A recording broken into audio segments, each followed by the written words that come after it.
윤석열 정부는 공정과 상식을 대단히 강조했습니다. 그런데 공정과 상식이라고 하는 것은 법대로 법만을 강조한다고 되는 것은 아닙니다. 사실 대한민국 국민들께서는 정부나 공직사회에 있어서 법대로 절차적으로 잘 진행됐다고 해서 공정과 상식이라고 생각하지 않습니다. 그 이유는 바로 법 이면에 작동되고 있는 내부 정보 또는 사적 이해관계를 통한 불공정이 존재하기 때문입니다.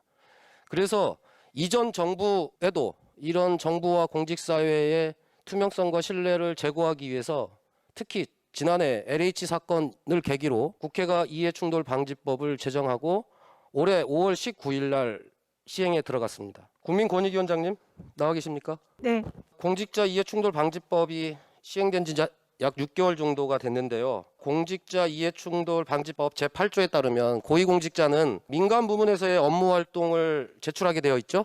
네, 그렇습니다. 30일 이내에 제출하게 되어 있죠. 맞습니까? 네. 그러면 현재 혹시 권익위에서는 이 조항의 대상이 된 우리 고위공직자가 몇 명이고 또 실제 이 공직자 중에 민간 부문에서의 자신의 업무 활동을 제출한 공직자가 몇 명인지 현황 파악이 좀 되셨습니까? 네, 지금 공직자 이해충돌방지법은 15,000여 개 공공기관에 200만 명에 달하는 공직자에게 적용이 되고 그중에 민간 부분 사적 이해관계 신고 의무를 지는 고위공직자는 현재 5,405명, 정부나 국회, 대법원, 헌재를 포함해서 그렇게 알고 있습니다.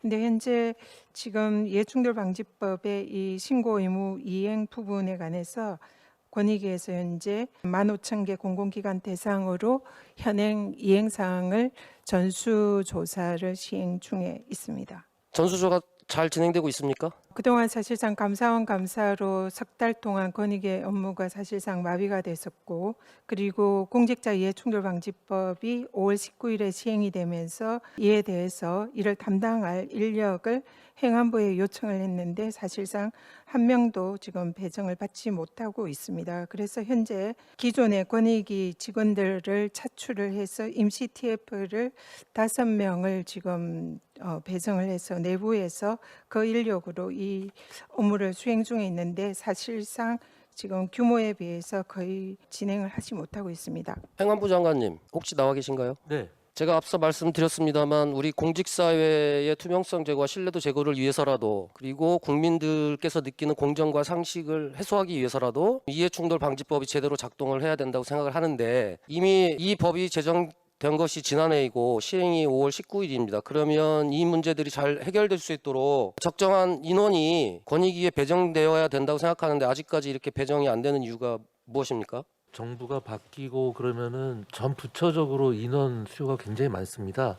그래서 그걸 과감하게 그 기능이 쇠한 부분은 좀 인력을 줄이고 신규 수요라든가 새로운 정책 방향에 따라 필요한 인원을 증원하고 있는데요. 그런 부분을 다시 한번 저희가 종합적으로 검토를 해보겠습니다. 전 국민적 관심 사항이었을 뿐만 아니라 대한민국이 선진국이라고 하는데 선진국에 걸맞는 투명성과 신뢰도 제고 그리고 공직사회 내부를 위해서라도 그리고 정부의 투명성을 위해서라도 이해충돌방지법과 관련해서는 적극적으로 일하실 수 있게 해주셔야 된다고 생각을 합니다. 네, 잘 검토해 보겠습니다. 잘 검토 이렇게 답변하지 마시고 꼭 하셔야 되는 일입니다. 그렇게 하시겠습니까? 예, 지금 이 자리에서 확답드리긴 어렵지만요. 제가 긍정적으로 잘 검토해 보겠습니다. 진정으로 윤석열 정부가 공정과 상식이 통하는 대한민국이라고 하는 것을 보여주기 위해서라도 공직사회 내부가 내부 정보 거래 그리고 사적 이해관계로 인한 이해충돌 문제로 국민들로부터 지탄받는 일이 다시는 발생되지 않게 하기 위해서라도 반드시 적정 인력을 배치해 주시고 이해충돌 문제가 발생하지 않도록 해주시기를 다시 한번 당부드리겠습니다. 이주호 교육부 장관님.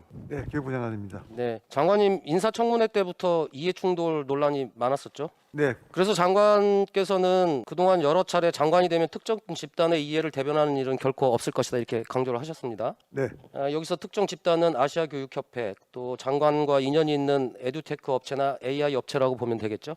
네, 그런데 장관님이 11월 7일 날 취임하던 날에도 사실은 이해충돌 문제가 발생을 했어요. 장관님 정책보좌관 11월 7일 날 임명하셨죠?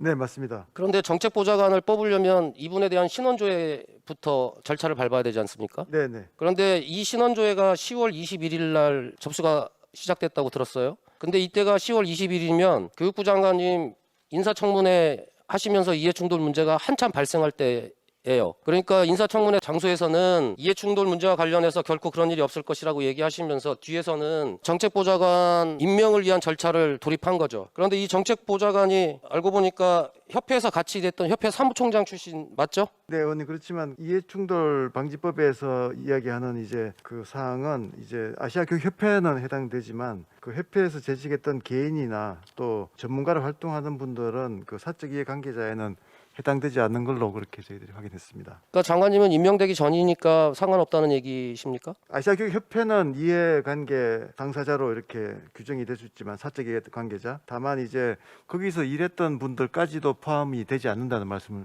드립니다. 앞서도 말씀드렸지만 국민들께서 생각하시는 것은 법에서 정해져 있는 대로 했다고 해서 그것이 공정이다.